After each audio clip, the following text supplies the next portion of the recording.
Na tuombe. Baba, katika jina kuu la Yesu, twakushukuru Mungu wetu, muumba wa mbingu na nchi, Baba wa mbinguni, uishie milele. Asanti sana kwa siku ya leo. Tunapoingia katika neno lako siku hii, neno lako hili liweze kutusaidia kwa maisha yetu. Tunaomba haya katika jina la Baba, la Mwana na la Roho Mtakatifu. Amen. Na tuangalie maandiko haya kutoka katika kitabu cha Marko 3 mstari wa 20 na 21.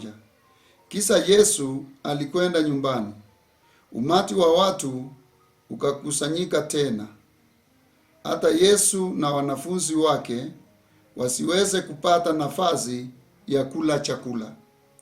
Basi watu wa jamaa yake walipopata habari hiyo, wakatoka kwenda kumchukua, maana walikuwa wanasema kwamba ana wazimu.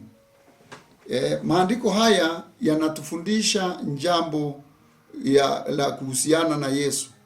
Vile Yesu mwenyewe alikuwa akifanya kazi. Wakati Yesu alikuwa akifanya kazi la Mungu ama la Baba yake aliyemtuma duniani, alikuwa akilifanya na watu wa dunia hawakuweza kujua vile linafanywa. Watu wa dunia utazama sana chakula na ni chakula cha tumbo, lakini upande wa Mungu hautazami chakula cha tumbo. Unatazama chakula cha kiroho, chakula kile ambacho mtu anaweza kula kimsaidie katika maisha yake. Na wakati Yesu alifika pale nyumbani, kwa sababu tunapoangalia hapo kwanza, Yesu aliwaongeleza sana hao Wayahudi.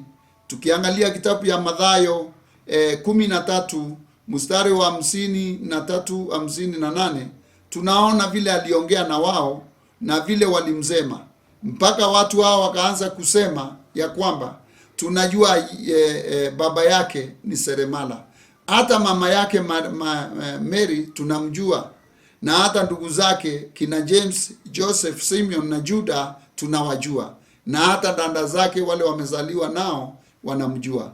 Hii ni kuonyesha ya kwamba wao wenyewe kwa mawazo yao waliwaza mambo yasiyo yale yanahusiana, na hata ndugu zake hawakujua yeye ni nani, lakini mama alikuwa anajua ni nani, na hata baba alikuwa anajua ni nani, kwa sababu kuna roho aliyemwongelesha siku zile za kwanza. Bikira atachukua mimba na atamzaa mwana, na jina lake ataitwa Yesu, na yeye atakuwa mwokozi wa ulimwengu. Kwa hivyo Mariamu kwa yeye mwenyewe alikuwa anajua huyu ako naye ni nani, lakini ndugu zake walikuwa anaona kama yeye ni mtu wa kawaida. Praise the Lord. Na ningependa tujue siku ya leo maisha yake Yesu duniani hayakuwa maisha ya kawaida kama wale watu wengine, kwa sababu alikuwa ni Mungu pamoja nasi. Maria ama Mariamu alipobeba hii mimba haikuwa ya mtu ambaye anajulikana kama Yusufu. Mimba ilikuwa imetokana na Roho Mtakatifu.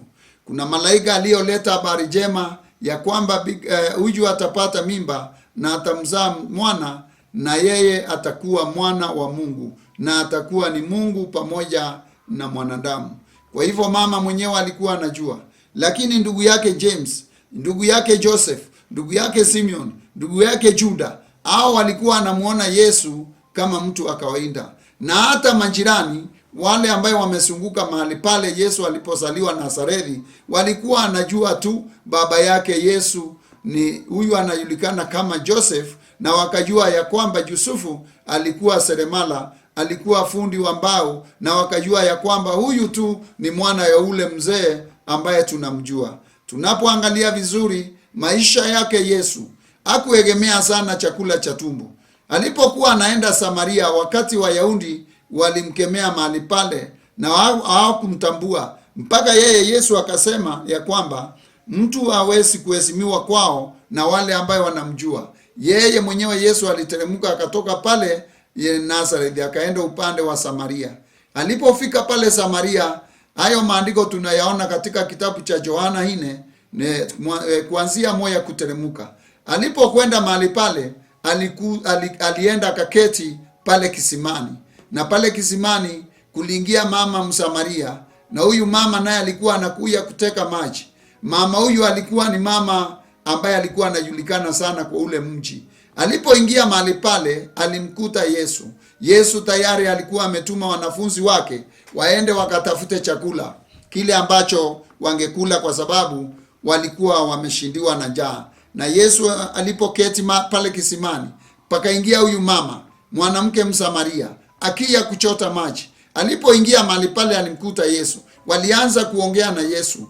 Yesu akamwongeleza, akamuomba maji. Mama akauliza Yesu, tuna uhusiano gani sisi wa Samaria na Waisraeli? Na yeye mwenyewe mama alishuhudia ya kwamba kisima kilikuwa cha Yakobo, na Yakobo alipea mwanawe, naye mwanawe akawaachia. Na unasikia anasema ya kwamba hawana ushirika na Wayahudi, tayari wanakunywa maji yaliyochimbwa na Myahudi. Lakini sasa Yesu alipoongea naye na kumuomba maji, huyu mwanamke aliuliza Yesu, wewe unaniomba maji na sisi hatuna uhusiano wote? Lakini Yesu akamwambia ya kwamba wewe ukijua ni nani anakuomba maji siku ya leo, wewe ndio ungemuomba maji, angekupea maji ya uzima, maji yale utakunywa usisikie kiu tena. Tunapoangalia maandiko haya yanatufundisha vizuri, na tunapoangalia mstari huo wa 31 mpaka 34, Yesu, wanafunzi wake waliporudi na chakula, walimuita ili aje ale chakula, lakini yeye mwenyewe akasema ana nafasi ya kula chakula. Akasema ya kwamba kuna mavuno mengi na kuna kazi nyingi iko mbele yake, ile ambaye ingefaa afanye kwanza kabla ya kula chakula, alafu chakula cha mwili ni baadaye. Wanafunzi wake hawakumuelewa kwa sababu wao wenyewe walienda kutafuta Yesu, lakini wakafikiria ya kwamba labda kuna mtu amemletea chakula, ama wakawaza kwa mawazo yao, kwa sababu alikuta mwanamke Msamaria mahali pale, wakafikiria ya kwamba labda Yesu alikuwa amekupata kitu chakula kutoka kwa ule. Lakini Yesu alikuwa ni Mungu pamoja nazi. Yeye mwenyewe alijua ya kwamba kuna watu wanakuja, kuna watu wako na njaa, Wasamaria wako na njaa. Hata kama Waisraeli walikataa neno, hata kama walifinyiliwa, wao wenyewe wanadharau Kristo, hawamuoni kama Mungu, hawamuoni kama moja ambaye alitumwa na Mungu kufanya kazi. Yeye aliteremka kwenda Samaria na akatumia mwanamke Msamaria. Biblia inasema ya kwamba huyu Msamaria alikuwa na wanaume wengi sana, 5-6 huko, lakini yeye mwenyewe aliweza kutumika. Alikuwa chombo dhaifu, lakini Mungu, Yesu Kristo mwenyewe akiwa ni Mungu pamoja nazi, aliweza kubadilisha yale mawazo ya yule mwanamke Msamaria kuwa mawazo mazuri, na yeye mwenyewe akaweza kumtuma kule mjini, kwa sababu alimwambia nenda uniitie mumewe, naye akasema sina. Yesu akasema kwake, hata yule ambaye umefungia kwa nyumba si wako, na hata wale wengine wamepita unajua ni kina nani. Huyu mwanamke alikimbia na kusema kweli, njooni muone nabii ambaye ameniambia kuhusu maisha yangu yote. Na pale Wasamaria walipokuja pale, waliweza kula chakula, na waliweza kula chakula cha kiroho, na wengi wakabadilika, wengi wakafuata Kristo, wengi wakawa wa Kristo. Waisraeli wakibakia kule wakiwa wanamchimba na kufikiria yeye ni wazimu, na kufikiria kwamba yeye ana mawazo mzuri. Hata ndugu zake hawakuwa wanamfahamu vizuri, na ndio unaona sasa wao wa Samaria wenyewe wamemtambua. Na ukumbuke ya kwamba mtu wa kwanza kujua ya kwamba Kristo ndio Yesu ndio Kristo Mesaya ni mwanamke Msamaria. Na ni nani alimwambia jambo hilo? Ni Yesu yeye mwenyewe alimwambia ni mimi. Na yeye mwenyewe Yesu hakuna mahali pengine ameongea waziwazi hivyo, mbali aliongea waziwazi wakiwa na huyu mama Msamaria. Praise the Lord. Kwa hivyo siku ya leo tunapoangalia jambo la Mungu na tunapowaza vizuri, wale ndugu zake na familia yao ilikuwa inafikiria mambo ya kawaida. Tunakumbuka wakati moja Yesu alibaki pale hekaloni na wazazi wake wakaenda nyumbani, na wakati walirudi tena kwa hekalo, kuna wale walienda kumuita Yesu, wakamwambia wazazi wako wanakuongojea, muende nyumbani. Akasema mimi niko katika nyumba ya baba yangu. Na mama alijua ni nini anasema, lakini wale wengine hawakufahamu ni kipi anasema. Lakini Yesu mwenyewe alikuwa anajua anasema nini. Alikuwa amezaliwa akiwa na hekima, akiwa ni the high priest, akiwa ni mtu ambaye ako juu sana, ambaye Mungu alimtuma duniani awe na mwili wa mwanadamu ili aweze kufanya kazi, ili aweze kutupigania. Kifo kilicholetwa na Adamu, Yesu mwenyewe akaleta uhai, kwa sababu mwanadamu aliletewa kifo na Adamu, na Yesu mwenyewe naye akatuletea uhai. Praise the Lord. Siku ya leo hii ningependa mahali ulipo uangalie vizuri yale ambayo unayatenda kuhusiana na Mungu.